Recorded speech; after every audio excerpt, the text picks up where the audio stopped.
이제 우리는 야고보서 마지막 장에 도착했습니다. 야고보가 1장부터 참 많은 얘기를 했습니다. 시련을 견뎌라. 행함이 없는 믿음은 죽은 것이다. 혀를 조심해라. 이 모든 복잡한 이야기들을 하고 나서 오늘 5장에서 이제 한마디로 요약을 합니다. 결국 우리의 진짜 실력은, 신앙의 진짜 실력은 말에서 드러난다는 것이죠. 그래서 이 야고보서는 이 말의 중요성을 계속해서 강조합니다. 말, 험해질 때가 언제세요? 운전할 때, 그죠? 특히 혼자 운전할 때. 그래서 제가 가끔 이제 뭐 친구들이나 우리 청년들하고 같이 나눌 때, 이제 남자친구나 여자친구를 만난다고 하면 그 사람의 언어 습관을 보고 싶으면 운전할 때를 봐라라고 합니다. 왜냐면 이 운전할 때 그 급박한 상황, 생명이 걸린 상황에서 욕을 하지 않는다. 그거는 조금 괜찮다는 것이죠. 이제 거기서 이제 본 모습이 나온다는 겁니다. 저는 욕을 할까요, 안 할까요? 혼자 운전하면? 욕은 하지 않습니다. 이제 그런 시절은 지났죠. 대신에 저는 이제 그런 거 있습니다. 이제 뭐 웬만한 거는 넘어가지만 생명의 위협을 주는 난폭 운전들을 보면은 이제 저는 바로 이제 그 캡처를 해서 블랙박스를 녹화를 떠서 신고를 합니다. 왜냐면 너 안전의 위험, 저렇게 운전하면 저 사람뿐만 아니라 남의 생명을 해칠 수도 있잖아요. 그런 거는 제가 그래서 저는 그런 사람이 보면 그래서 기쁜 마음으로 이제 신고를 합니다. 화를 내지 않아서 저는 전혀 화를 내지 않습니다. 이제 혹은 또 어떤 때 말이 거칠어지세요? 혼자 집에서 집안일 하다가 뭔가 이게 계속 안 되는 거예요. 혹은 이렇게 요리를 하다가 뭐가 깨졌어요. 아니면 급해 죽겠는데 뭘 가지러 나갔는데 뭐가 없어요. 급하게 나갔는데 차 키가 없어요. 이럴 때 험한 말이 먼저 나오시나 아니면 아이고 주님 하면서 웃으시나요? 이게 잘 안 되죠. 이게 우리의 신앙의 진짜 민낯이 아닐까 싶습니다. 사람들 앞에서는 거룩한 척, 믿음 좋은 척, 착한 척 얼마든지 연기할 수 있습니다. 하지만 아무도 보지 않는 그 좁은 차 안에서 혹은 내가 통제할 수 없는 위기를 만났을 때 그 튀어나오는 한마디가 하나님이 보시는 우리의 진짜 모습이라는 것이죠. 하나님은 언제나 어디서나 함께 하시는 거니까요. 그래서 오늘 성경에서는 이 억압과 시련이라는 돌발 상황 앞에서 우리가 내뱉는 말이 정말 하나님 나라의 백성이 맞냐 아니냐를 증명한다고 말합니다. 그래서 1절부터 6절까지 쭉 보면 경고를 하고 있어요. 1절 말씀을 보면 부한 자들아 너에게 임할 고생 때문에 울고 통곡하라 라고 합니다. 여기서 부한 자들은 누구일까요? 부한 자들. 이 야고보서가 믿는 사람에게 써지긴 했지만 이 부한 자들, 이 단순히 통장에 잔고가 많은 사람을 뜻하는 건 아니고요. 신자의 이름, 이게 야고보서가 믿는 사람에게 쓰여져서 이것도 부한 자들도 신자, 즉 교회 안에 있는 사람인지 아닌지는 모호합니다. 왜냐하면 이 야고보가 원래는 형제들아라는 말을 많이 썼어요. 교회 안에 있는 사람에게 쓰기 때문이죠. 근데 여기서는 부한 자들아고 그냥 말해요. 그러니까 교회 안에 있다고 해도 실제로는 하나님이 없는 것처럼 말하고 행동하는 사람을 가리킬 확률이 높다는 것입니다. 이런 게 또 우리 실생활에 뭐가 있냐면 어떤 주석가는 이런 거를 오늘날 우리가 즐거움과 쾌락만을 위해서 돈을 쏟아붓는 이 오락을 지향하는 문화가 바로 이 오늘 성경이 경고한 이 사치와 방종의 부한 자들의 모습이라고 꼬집습니다. 그러니까 그냥 단순히 좀 노는 게 문제라는 게 아니라 내 즐거움, 내 주머니, 나의 쾌락, 나의 오락을 채우느라 죽어가는 나의 이웃들을 그 사람들의 눈물을 보지 못하는 이 살진 마음이 되었다는 이 무서운 증거라는 것이죠. 그래서 우리가 그런 사람이라면 아무리 거룩한 말을 흉내내도 그들의 금고 안에서는 다른 소리가 들린다고 오늘 성경에서 말하는 거예요. 우리가 남을 돕지 않고 쌓아두기만 한 그 재물이 입을 열어서 지금 우리를 고발한다고 표현합니다. 4절 말씀이 그런 건데요. 우리 한 목소리로 다시 한번 읽어보겠습니다. 시작.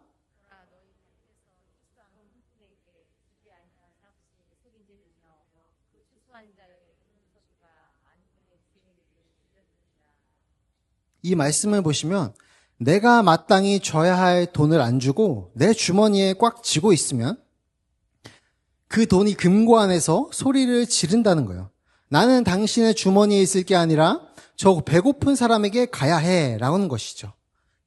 그러니까 우리가 저저번 주에 나눴던 것처럼 하나님께서 우리에게 돈을 주시는 이유는 나 혼자 잘 먹고 잘 살라는 게 아니라 어디로 흘려보내야 할지 하나님께서 원하시는 곳이 있기 때문에 우리에게 주신 것이라 했습니다. 근데 그 돈을 나의 즐거움을 위해서만 쓰는 거예요. 그럼 그 돈이 이렇게 외친다는 것이죠.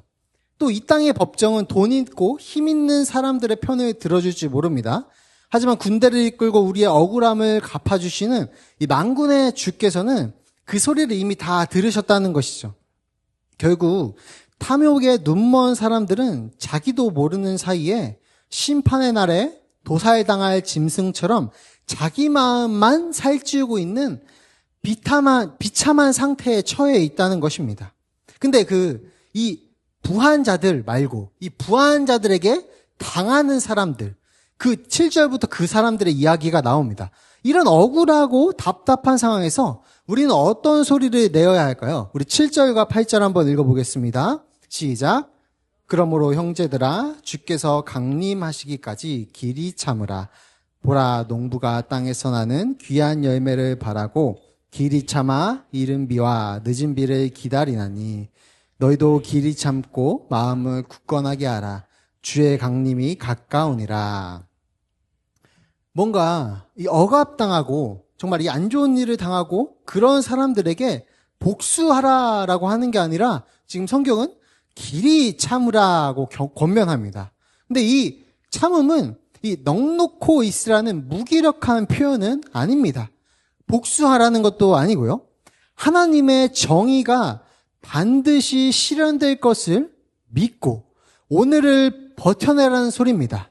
하나님의 정의가 내가 당하는 이 고난과 어려움 속에 있지만 하나님의 정의가 반드시 실현될 것을 믿는 게 바로 지혜로운 용기입니다. 그래서 야고보는 이 인내의 모델을 세 가지로 말해주는데요. 먼저 농부를 보라고 하죠. 농부가 씨를 뿌리고 나서 비를 내리게 할 수 있나요? 없습니다. 그저 이른 비와 늦은 비라는 하나님의 시간표를 신뢰하는 것이죠. 근데 농부가 신뢰하면서 가만히 있나요? 무기력하게? 그냥 무기력하게 기다려라, 포기해라 이런 게 아닙니다. 뭘 하죠, 농부는? 묵묵하게 잡초를 뽑고 하나님을 신뢰하고 있는 것입니다. 우리의 신앙도 마찬가지라는 것이죠. 내 타이밍이 아니라 하나님의 타이밍을 기다리는 침묵의 인내가 필요하다는 것입니다. 우리가 할 것을 하면서 하나님의 인도하심을 기대해야 하는 것입니다.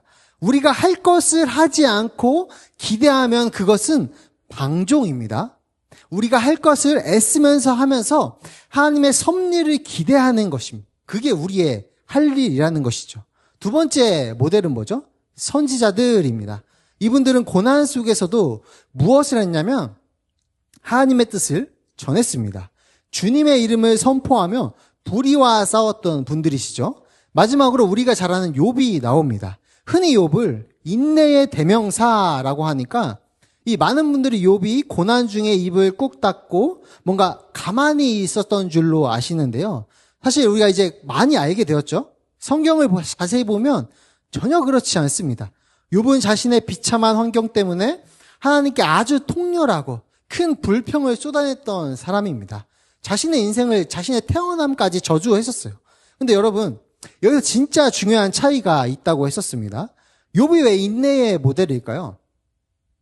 그는 자기 고통을, 자기의 어려움을, 자기가 처한 사람 때문에, 상황 때문에 다른 사람에게 화풀이하지 않았다는 것입니다. 즉, 자기 고통을 다른 사람들에게 화풀이하는 용도로 쓰지 않았기 때문에 인내의 모델로 여기 오늘 성경에서 언급된 것입니다. 우리는 보통 힘들고 억울한 일을 당하면 어떻게 하죠? 9절 말씀처럼 가장 가까이 있는 형제나 가족들에게 그 짜증과 좌절감을 투사합니다. 너 때문에 이렇게 됐잖아. 당신이 그때 그러지만 않았어도 화살을 돌린다는 것이죠. 그래서 제가 절대로 하지 않으려는 노력도 있습니다. 제가 이제 예수님을 인격적으로 경험하고 성화가 되기 시작하면서 하지 않으려는 말이 뭐냐면 거봐 내가 그랬잖아. 저는 이 말을 진짜 안 하려고 노력합니다. 이게 뭐죠? 거봐 내가 그랬잖아. 내 말 들으랬잖아. 이거 뭘까요? 내 말 들으랬잖아 라고 말해서 그 사람을 정말 권면시키려는 의도인가요?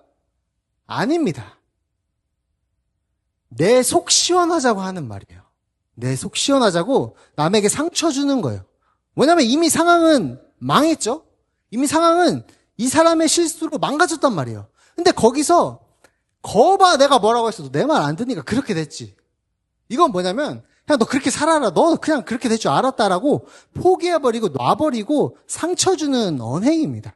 이거를 하지 않으시면 좋겠어요. 그럼 뭐라고 해야 되죠? 내 말 들으랬잖아가 아니라 이미 망쳐진 상황을 하나님의 뜻대로 다시 돌리려고 노력을 하셔야 됩니다. 그런 희망의 말과 신앙의 말로 그 사람을 세워줘야지 우리 속 시원하다고 그것을 쏟아내면 안 된다는 것이죠. 거봐 내 말 들으랬잖아 하면은 이제 싸우자는 것이죠. 이것 때문에 부부싸움도 많이 일어나잖아요. 그러니까 최대한 이런 말을 언행을 조심해야 한다는 것이죠. 원망하는 거예요. 원망. 근데 욥은 달랐어요. 욥은. 그는 이웃을 욕하거나 친구들에게 비난을 퍼붓는 대신 그 처절한 마음을 그대로 들고 누구한테 나아갔죠? 유일한 하나님께 나아갔습니다. 하나님 앞에서 울고 하나님 앞에서 따지고 하나님 앞에서 호소했습니다. 사람에게 뱉으면 원망이 되고 그 원망은 성경에서 뭐라고 하냐면 죄라고 합니다. 그렇지만 하나님께 뱉으면 하나님께 우리의 마음을 토로하면 그것은 기도가 됩니다. 그것은 정직한 언어가 된다는 것입니다. 욥은 이렇게 자신의 온전함을 끝까지 지켰습니다. 여기서 말하는 온전함이란 아무 문제 없는 척하는 가식이 아니라 끝까지 하나님을 신뢰하며 하나님께만 소리를 내는 언어의 방향을 잃지 않는 것을 온전함이라고 합니다. 하나님께 우리의 마음을 솔직하게 토로하는 것, 그 방향을 잃지 않는 겁니다. 사람에게는 그렇게 하면 안 되겠죠? 시련 속에서도 입술로 사람을 해치지 않고 오직 자비롭고 긍휼하신 주님께만 매달렸던 욥의 그 급이 다른 언어가 오늘 저와 여러분들의 언어가 되길 주님의 이름으로 축복합니다. 이제 야고보는 오늘 결론이자 성도의 신앙의 절정을 향해서 나아갑니다. 무엇보다도 이렇게 중요하다면서 강조를 합니다. 우리 12절 말씀 한번 읽어보겠습니다. 시작. 내 형제들아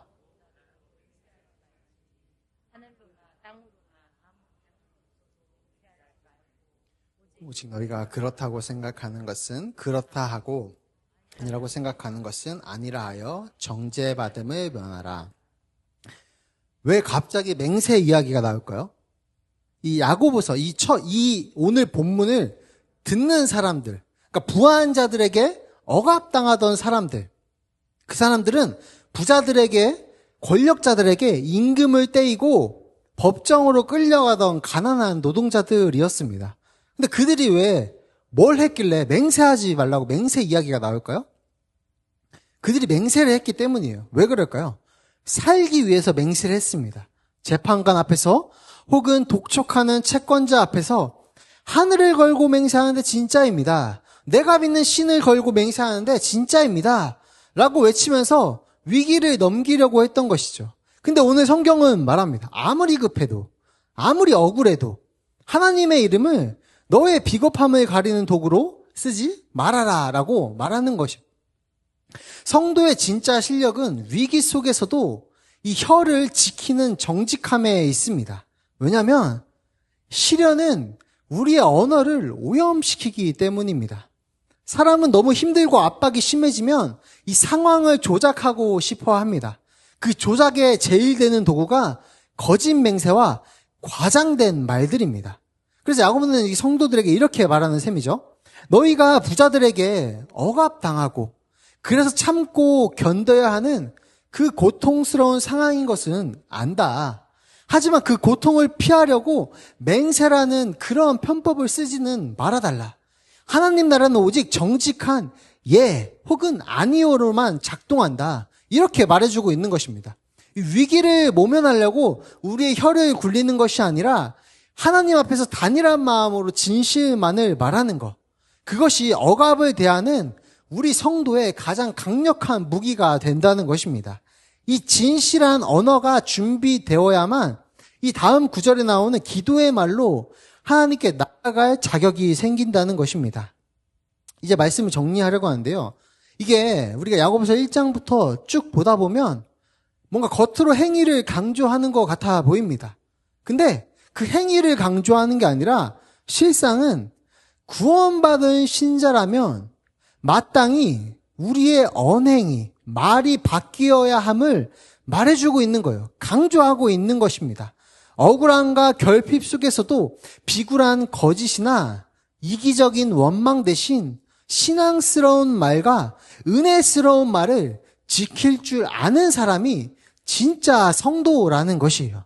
그래서 이 야고보서는 계속해서 너희가 진짜 성도라면 이러이러한 어려움과 이러이러한 상황에서도 언행이 이렇게 나와야 된다라고 우리에게 말해주는 것입니다.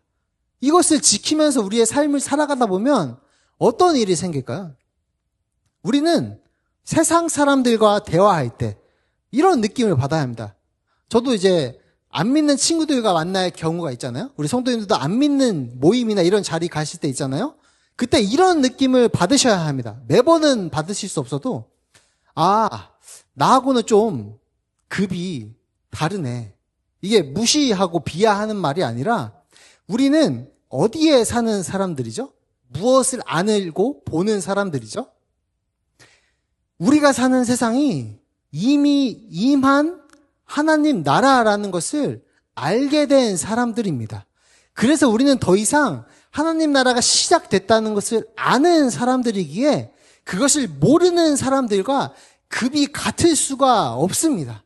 그래서 우리는 필히 믿지 않는 사람들과 이야기를 하면 급이 다름을 느끼셔야 합니다.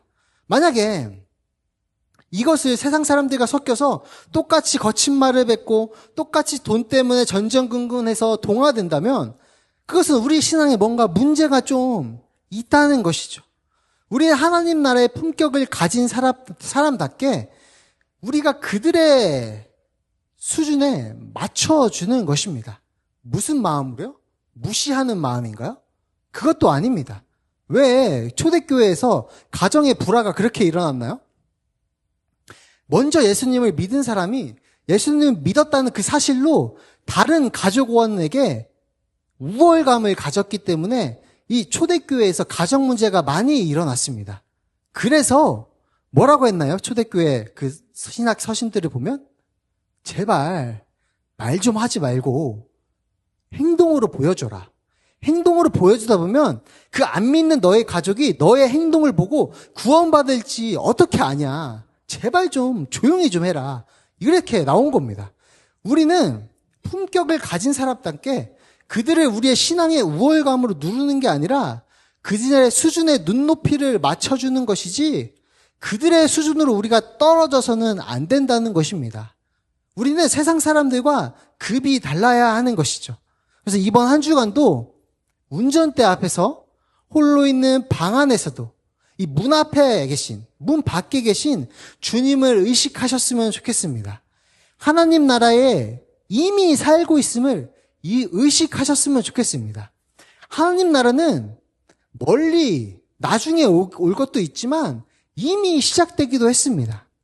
천국은 우리가 나중에 가기도 하지만 성경에서 무엇이라고 말하죠?